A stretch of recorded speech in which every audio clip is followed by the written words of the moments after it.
Era do segundo ano, vamos iniciar aí o tema chamado termodinâmica, certo? Termodinâmica.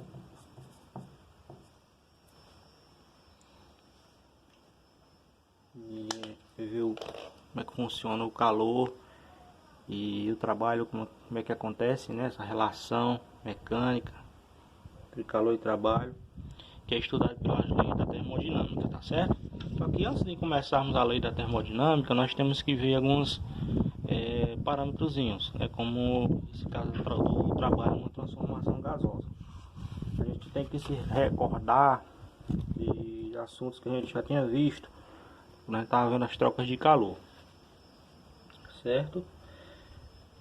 Essa parte das leis da termodinâmica é muito importante, gente, desde o século XVIII, né? As grandes revoluções industriais, que com o advento das máquinas, né? Das indústrias, locomotivas, né?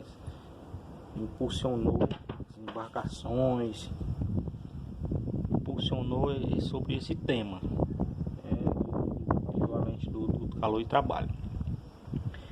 Então a gente vai ver alguns tópicos, né, sobre os gases, né, as suas influências, e relembrar alguns conceitos, né, como conceitos esses que o gás, né, ele adquire capacidade, né, propriedades de se expandir, comprimir e ser comprimido em determinados recipientes, certo? Vamos lembrar da parte da compressibilidade, né? O gás, você pode comprimir ele em determinados locais e recipientes, né, diferentes. Assim como você pode, o gás também ele tem uma propriedade chamada expansibilidade, né? Então, além de você colocar o gás em um determinado recipiente, ele tem a capacidade de se expandir e ocupar todo o volume do recipiente, né? Por isso que quando a gente estuda o volume do gás, a gente estuda o próprio volume do recipiente, porque o gás ele ocupa toda essa região, beleza? Então vamos analisar aqui essas três figuras aqui, né? Lá nós temos um recipiente, né, com uma tampa móvel. Essa tampa móvel a gente chama de êmbolo, né? Ela tem essa movimentação aqui, ó, ela pode ser subir ou descer, né? Quando ela sobe, a gente diz que o gás se expandiu. E quando ela baixa, a gente diz que o gás foi comprimido, tá certo? Então vamos ver essa situação aqui. O gás ele sofreu uma expansão, né? Que foi devido a uma transformação gasosa, né? Ele sofreu aí essa expansão, fazendo com que o êmbolo se deslocasse aqui um pedacinho chamado de D, certo? Então o gás sofreu aqui, recebeu calor, né? E se expandiu. Beleza? E esse volume deslocado aqui, a gente pode medir ele, né? Ele tem uma área de seção, tem um ladinho que a gente chama de D. Então a variação de volume aqui, né, é só multiplicar a área vezes o deslocamento, certo? Aí metro quadrado, deslocamento metro, metro quadrado vezes metro dá metro cúbico, então dá o volume, beleza? Então a gente encontra aí o valor desse volume deslocado. Outra coisa, para o êmbolo se erguer, é necessário uma força ser aplicada aí sobre ele, né, para que ele possa subir. A gente chama de força de gás, Fg, né? Então, lá na mecânica, né, a gente viu que o trabalho é sempre medido multiplicando a força vezes o deslocamento. Na mecânica, na eletricidade, a gente sempre usa esse conceito. Aí vai analisar aqui qual é a natureza da força em questão, né? No caso aqui é a força que a gente vai chamar de força do gás. Então, se é trabalho do gás, a gente vai chamar de força do gás. Então, o trabalho realizado pelo gás aqui é a força do gás vezes o deslocamento. Beleza? Outra coisa que a gente viu também é que a pressão a gente mede dividindo a força pela área, não é? Então, se eu multiplicar aqui em forma de x, a força é a pressão vezes a área. Então, se eu quero encontrar a força do gás, eu uso a pressão do gás vezes a área. Se eu encontrei aqui a força do gás, eu vou substituir aqui para formar uma nova expressão para o trabalho do gás. Ó. O trabalho do gás vai ser a pressão do gás vezes a área vezes esse deslocamento, né? O que eu fiz? Eu troquei a força do gás por pressão do gás vezes a área, para chegarmos a essa conclusão aqui, ó. A área vezes deslocamento vai dar a variação do volume, né? Então o trabalho do gás é a pressão do gás vezes a variação de volume do gás. Então essa é assim que a gente calcula o trabalho numa transformação gasosa, né? O trabalho que o êmbolo faz para deslocar, que o gás faz para deslocar o êmbolo, né, nessa expansão aqui. Vale também ressaltar que na compressão também essa equação vai ser válida, tá certo? Então, tanto na expansão como na compressão, essa expressão ela é válida, beleza?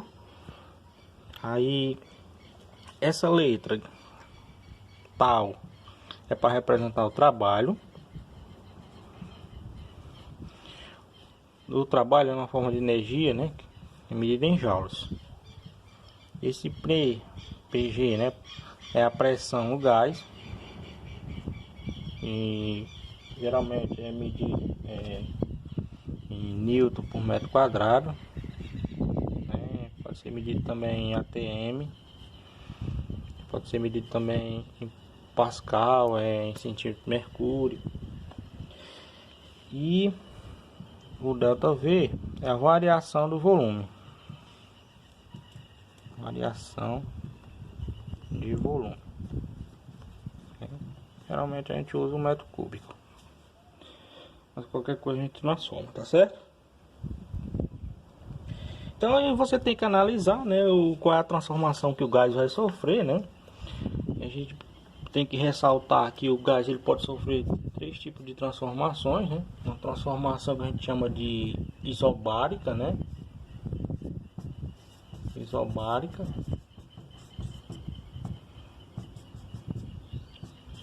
Isocórica e isotérmica. Vamos lembrar quem é cada uma delas. A transformação isobárica, certo? É uma transformação que acontece a pressão constante, certo? É uma transformação que acontece a pressão constante. Então, como é que a gente faz para medir, né, a equação para a transformação isobárica? Vamos recordar. Se a pressão é constante, vai variar apenas volume e temperatura. Então, se eu pegar aqui duas situações, dois estados em que o gás vai passar, né, dividir volume no primeiro estado pela temperatura no segundo estado, eu vou ter que fazer a mesma coisa para o volume no segundo estado, dividir pela temperatura no segundo estado. Isso aqui vai ter que ser sempre uma constante. Então essa é a lei da transformação isobárica. Só para a gente recordar, certo? Volume dividido pela temperatura no primeiro estado que o gás está. Aí o gás sofreu uma transformação isobárica, né? Pressão constante. Aí dividir o volume no segundo estado pela temperatura no segundo estado, aí vai dar a mesma coisa, né? Uma constante, essa razão. Beleza? Então essa é a transformação isobárica, só para a gente recordar. A transformação isocórica, ela acontece a volume constante. Então, se o volume é constante, vai variar apenas pressão e temperatura. Estamos pegando aí dois estados também diferentes. Eu dividi a pressão no primeiro estado pela temperatura no segundo estado. Eu vou obter a mesma coisa de dividir a pressão no segundo estado pela temperatura no segundo estado. Isso aqui também vai ser sempre uma constante, né? Então, essa é a lei da transformação isocórica. Beleza? Pressão dividido por temperatura igual a pressão dividido por temperatura no primeiro e no segundo estado. E a transformação, a terceira e última transformação que o gás pode sofrer é a transformação que a gente chama de isotérmica, né? Como é que é essa transformação isotérmica? É quando a temperatura é mantida constante, que o gás vai sofrer uma transformação e mantém a temperatura constante. Então como é que vai ficar isso, né? Vai ficar pressão vezes volume, pressão no primeiro estado vezes volume no primeiro estado, né? Vai ser igual pressão no segundo estado vezes volume no segundo estado, né? A temperatura se mantém constante. Beleza? Essas grandezas, pressão, volume e temperatura, é o que a gente chama de variáveis de estado. Quando o gás modifica uma delas, modifica duas delas, mantém outra constante, o gás passa pela transformação, que é qualquer uma dessas três aqui. Pressão constante, isobárica. Volume constante, isocórica. Temperatura constante, isotérmica. Essa isocórica ela pode ser chamada também de isométrica ou isovolumétrica, né? Depende da literatura que você está usando, ok?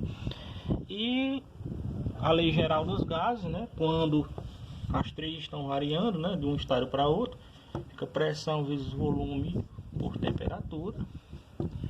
Temperatura 1 igual a pressão 2 vezes volume 2 sobre temperatura 2. Então a gente usa as três variáveis de estado quando o gás modifica as três, né? As três variáveis de estado. Então essa é chamada lei geral dos gases, tá certo? Então é só para a gente recordar aí. O gás pode sofrer essas transformações, né? Então o trabalho do gás a gente calcula, né, a transformação gasosa é multiplicando a pressão do gás vezes a variação de volume. Então, gente, a gente considerar num gráfico pressão variando com volume, né? O que nós podemos fazer, né? Se a transformação é dita isobárica, né, pressão constante, a gente pega aqui uma pressão do gás, né, que vai ser sempre o mesmo valor. Concorda? Constante, né? Pressão constante, transformação isobárica. Então, se eu pegar aqui um volume 1, né, vai corresponder aqui a uma pressão do gás. Se eu pegar aqui um volume 2, né, um volume 2, também vai ter o mesmo valor correspondente para a temperatura. Então isso é a transformação isobárica. Pressão constante. Pressão constante. Então nesse caso a gente percebe o seguinte, ó, que o gás ele sofreu uma transformação aqui, ó. Descrever aqui uma certa área. O gás descreveu aqui uma certa área. Não foi? Para ir aqui desse volume 1 para o volume 2, mantendo a mesma pressão, certo? Nesse tipo de questão, o que a gente pode fazer para simplificar a nossa vida, né? Para não ficar fazendo equações e mais equações à toa, né? Então, se o gás sofreu uma transformação do volume 1 para o volume 2, em que a temperatura foi mantida constante, a pressão foi mantida constante, a gente calcula o trabalho realizado pelo gás apenas usando a área da figura formada no gráfico. Lembrando que tem que ser pressão em função do volume. Então, que figura foi essa que foi formada, né? A figura foi um retângulo. Então o trabalho do gás vai ser a base vezes a altura, né? Que é a área do retângulo. Se formou um quadrado, né? Aí seria lado ao quadrado. E assim por diante, né? Então o que a gente pode lembrar aqui nesse tipo? Quando a pressão for constante, trabalho né? Quando a pressão for constante, quando a pressão variar em função do volume, o trabalho é a própria área da figura formada, certo? É só pegar a área da figura e igualar o trabalho, e são numericamente iguais, né? Isso diminui aí nosso trabalho. Muito bem, né? Mas se eu tiver aqui, né, uma transformação em que a pressão do gás ela vai variar, né? Como é que eu calculo aqui o trabalho realizado pelo gás, né? Como é que eu calculo? A pressão aqui era P, aqui ela diminuiu para P sobre 2, né? Então não seguiu uma constante, ela está decrescendo aqui, né? A gente for fazer aqui a continuação. Então nesse tipo de questão, gente, para mim calcular essa área aqui, ó, eu vou precisar de um artifício matemático que a gente chama de cálculo integral diferencial, que a gente só vê isso na faculdade. Então, para nós que estamos no ensino médio, não nos compete ainda esse tipo de questão, tá certo? A gente vai pegar apenas casos em que tem a área onde a pressão é constante, beleza? Só para a curiosidade de vocês. Vamos aqui para um exemplo, né, para fixar melhor nossas ideias. E é o seguinte, um gás ideal passou do estado A para o estado B, como mostra a figura. Sabendo que 1 atm é aproximadamente 10 elevado a 5 pascal, PA, né? Calcule o trabalho realizado pelo gás nessa transformação. Então, nós temos aqui duas unidades, né, que estão correspondentes, ó, atm para pressão, volume para litro. Então, não vou precisar transformar. Agora, vamos analisar aqui o gráfico, né? Nós temos aqui o ponto A, que é onde iniciou o estado do gás, e foi para o estado B. Do estado A para o estado B, perceba que o volume, ó, estava em A, quando estava em A era 10 litros, para B ficou 2 litros. Então o que aconteceu com o volume desse gás aí, o gás que está dentro do recipiente, né? Esse gás que está aqui dentro, o que aconteceu com o volume dele, né? Se era 10 e passou a ser 2, o volume diminuiu, exatamente. Então se o volume diminuiu, a gente diz que isso aqui é uma compressão, certo? Uma compressão. Então o que acontece? Nós temos o diagrama de pressão variando com volume, né? Se eu quero trabalho nessa transformação aqui, o que eu vou fazer? Eu uso aqui a figura. Outra coisa, se a setinha está voltando aqui, no final eu tenho que colocar um negativo no trabalho. Mas primeiro vamos calcular o trabalho, no final a gente coloca. Então, que figura formou essa? Que figura foi essa formada aqui? Essa figura é o que? É um trapézio. Então, o trabalho é igual à área do trapézio. Ou seja, o trabalho vai ser igual base maior mais base menor vezes a altura dividido por 2, não é isso? Então, quem é que vai ser a base maior? Ó, o trapézio está de lado. Essa aqui é a base menor, essa daqui é a base maior. Vai de 0 até 4. Então, o trabalho vai ser igual a base maior, que é 4, mais a base menor, que é esse pedacinho aqui, ó, vai de 0 até 2, né? Então, 4 mais 2, vezes a altura. Como ele está deitado, né? A altura vai aqui, ó, de 2 até 10. A altura é 8 sobre 2.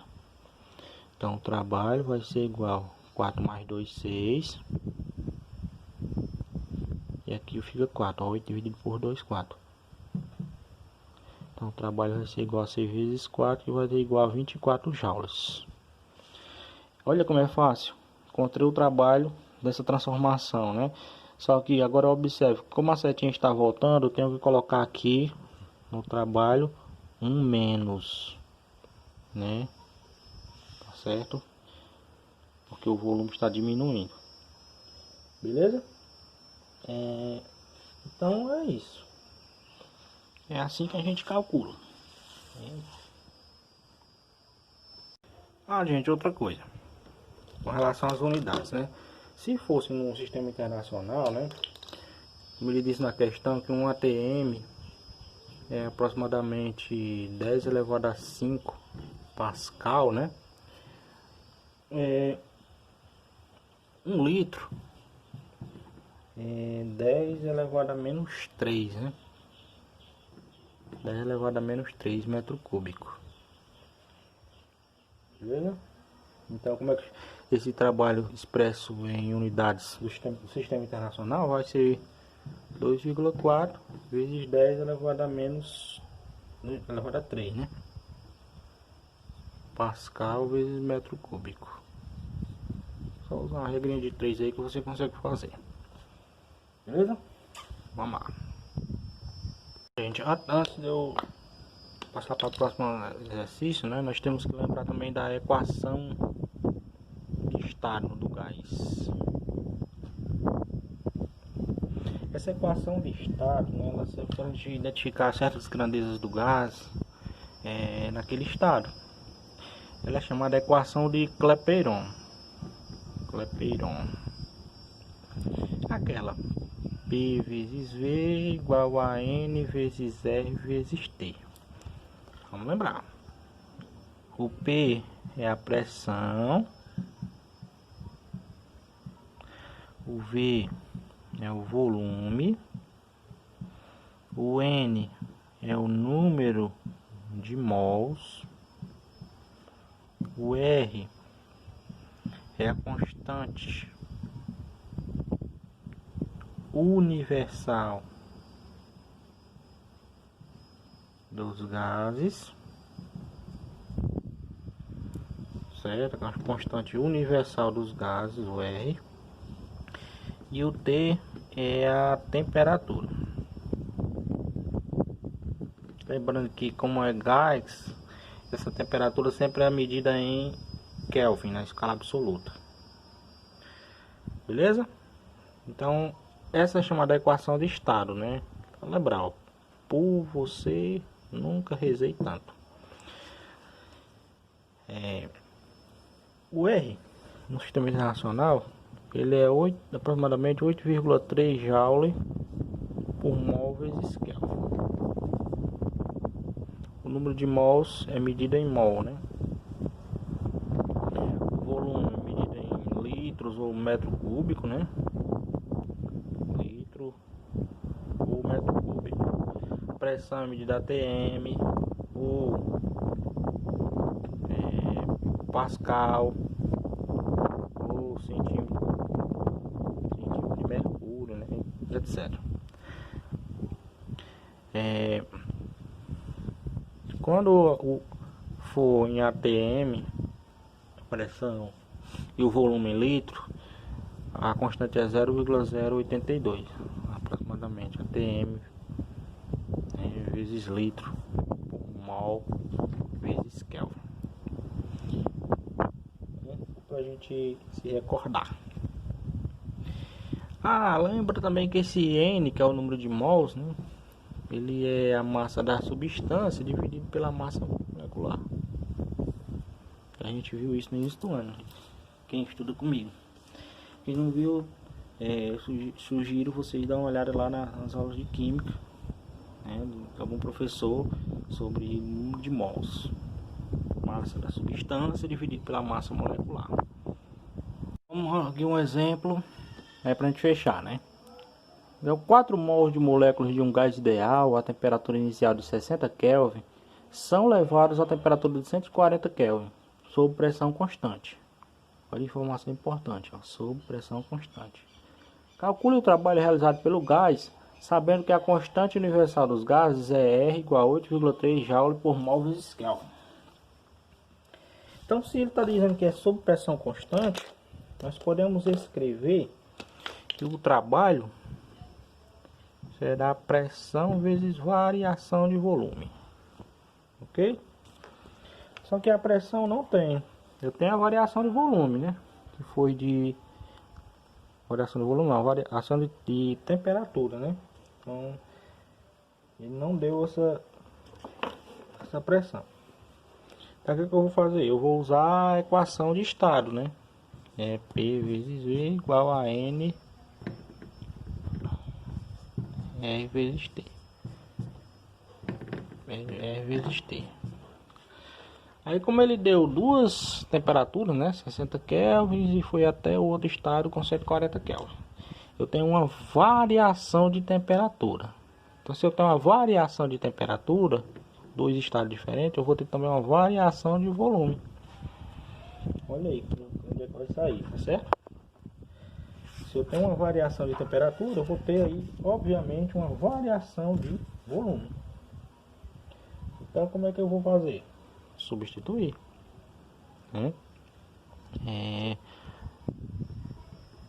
Trabalho na pressão vezes variação do volume. Aqui já tem pressão e variação do volume, que é só colocar. Então fica trabalho, vou reescrever substituindo por NRWT. N vezes R vezes ΔT. Ou seja, o trabalho vai ser igual o número de mols, ele deu no início da questão, né? 4 mols, 4 vezes R, que é 8,3, vezes a variação de temperatura, que foi 140, afinal, menos 60 kelvins. Então agora vamos fazer aqui o trabalho. O trabalho é igual 4 vezes 8,3 vai dar 33,2. E aí 140 menos 60 vai dar 80. Então o trabalho vai ser igual a 33,2 vezes 80, que vai dar 2.656 joules. Certo? Se você quiser colocar em notação científica, fica trabalho igual a 2,656 vezes 10 elevado a 3 joules. Então você pode escrever assim ou pode ser escrever normal. Ok? Eu estou fazendo as duas formas porque pode vir questões, né, nos livros, né, que as respostas vêm lá de notação científica, né, então você tem que saber converter. Valeu!